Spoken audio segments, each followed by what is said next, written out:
Most welcome दोस्तों, आप देख रहे हैं यूट्यूब चैनल अष्टांग हेल्थ केयर चिकित्सक सुरेंद्र कुमार मौर्य के साथ। तो दोस्तों आज हम इस वीडियो में बात करने वाले हैं कृमि रोग, आंत्रकृमि, इंटेस्टाइनल वर्म्स के टॉपिक पे।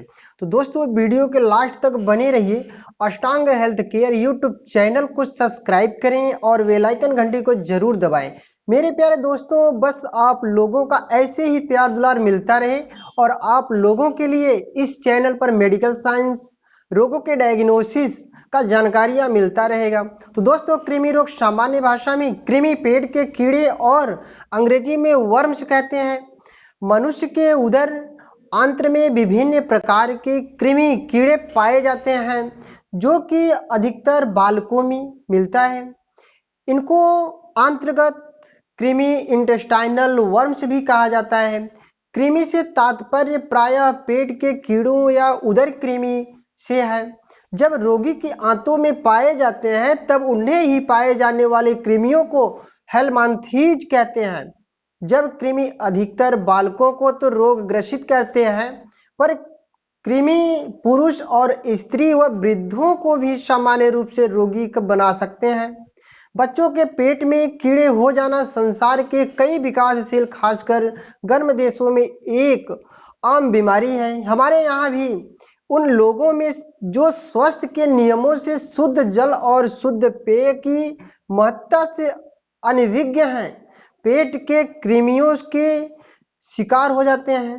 एक कृमि कई प्रकार के होते हैं जो मनुष्य के मल में बराबर निकलते रहते हैं और उन्हें आसानी से देखा जाता है। कुछ कीड़ों को देख पाना कठिन भी होता है। इनके अंडे या शिष्ट का ज्ञान सूक्ष्मदर्शी यंत्र की सहायता से आजकल आसानी से देखा जाता है।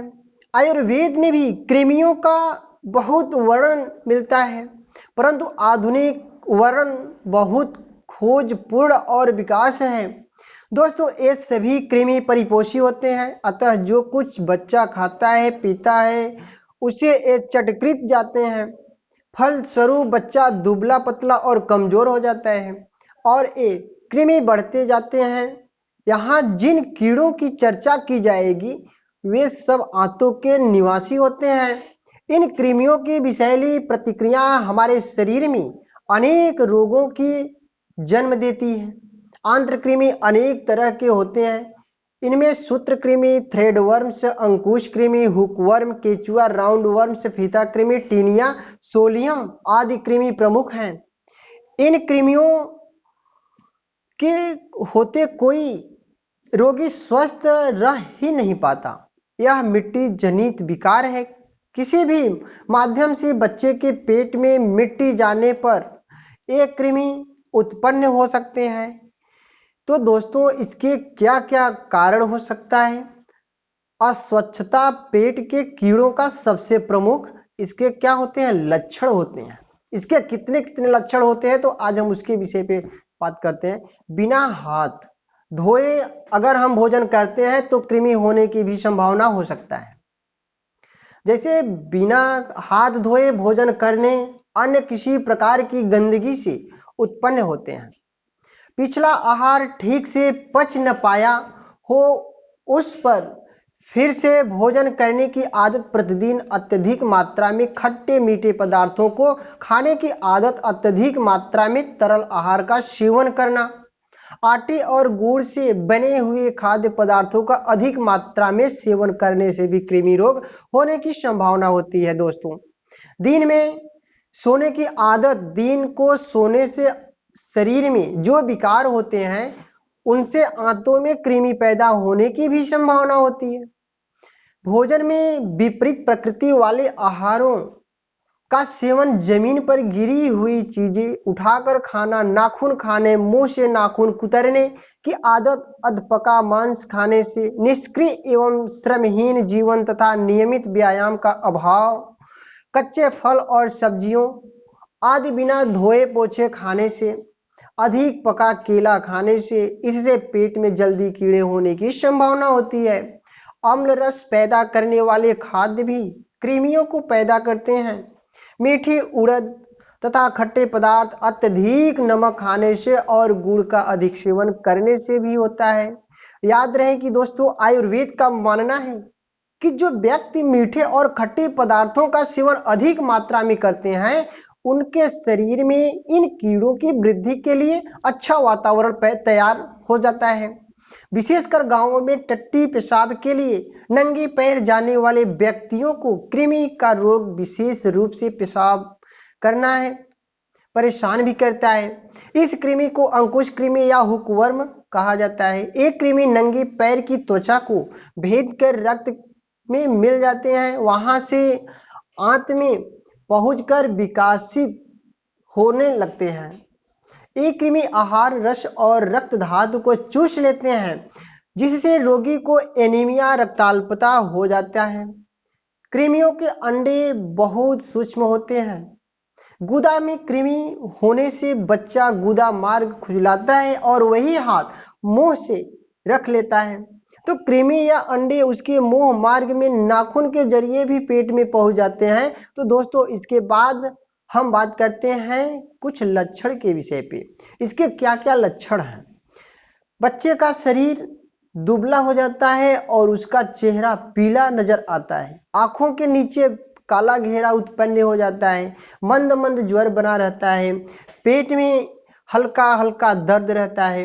रोगी सिर चकराने की शिकायत करता है। पतले दस्त होते हैं।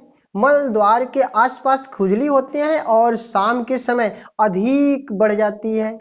शाम के समय अधिक खुजली होने लगता है। पेट के बल औंधा सोना, नाक खुजलाती रहना, अत्यधिक भूख लगना और कमी अरुचि हो जाना, झटके भी इसमें आने की संभावना होती है। तो दोस्तों फर्श पर पेशाब करने के बाद सूखने पर चूने की तरह जम जाता है। रोगी के मल द्वार की प्रवृत्ति अनियमित हो जाती है।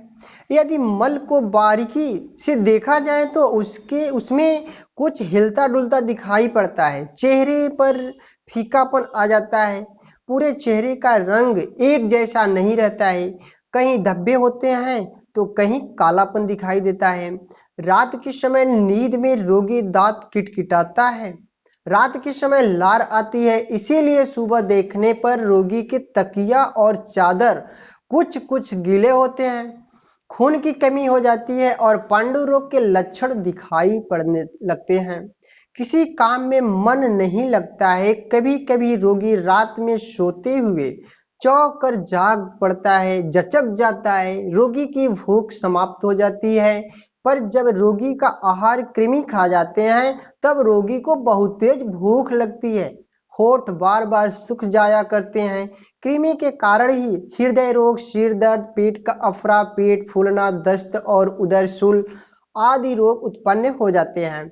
याद रहे मेरे प्यारे दोस्तों कि यदि कृमि लंबे अरसे यानी लंबे वर्षों तक शरीर में बने रहते हैं तो रोगी आंत्रपुच्छ शोथ, एपेंडिसाइटिस का शिकार हो जाता है। कई बच्चों को कृमि के कारण मिर्गी एपिलेप्सी रोग का दौरा पड़ने लगता है। अलग अलग प्रकार के कीड़ों के कारण शरीर में अलग अलग लक्षण प्रकट होते हैं। वैसे तो सभी प्रकार के कृमि पाचन क्रिया में विकार उत्पन्न करते हैं। कृमि आंतों की बीमारी में मुख्य स्रोत है कब्ज, कॉन्स्टिपेशन जो आधुनिक सभ्यता का एक अभिशाप है। इसकी वजह से ही आंतों में मल का जमाव होता है। जब यह सत्य है जहां गंदगी होगी वहां कृमि अवश्य भावी होंगे। कुछ कृमि शरीर तंत्र में शरीर अवरोधी भी पैदा कर देते हैं, जैसे गोल कृमि, इसको राउंड वर्म्स के नाम से भी जानते हैं।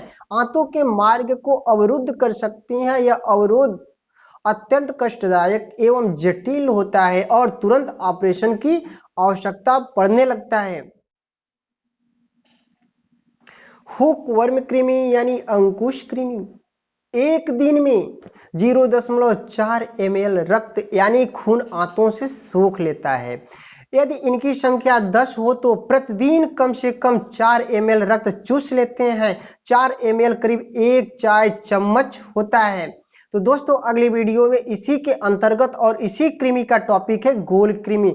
जिसको हम राउंड वर्म भी कहते हैं। तो दोस्तों अब दीजिए इजाजत, जिंदगी रही तो फिर मिलेंगे अगली वीडियो में। इस अष्टांग हेल्थ केयर चैनल को सब्सक्राइब करें और बेल आइकन घंटी को जरूर दबा के बजाएं, ताकि मेरे द्वारा भेजे गए वीडियो आप सभी लोगों तक आसानी से पहुंच जावें। अगली वीडियो में गोल कृमि का टॉपिक लेके आऊंगा। नमस्कार दोस्तों, my great India, my great India, जय।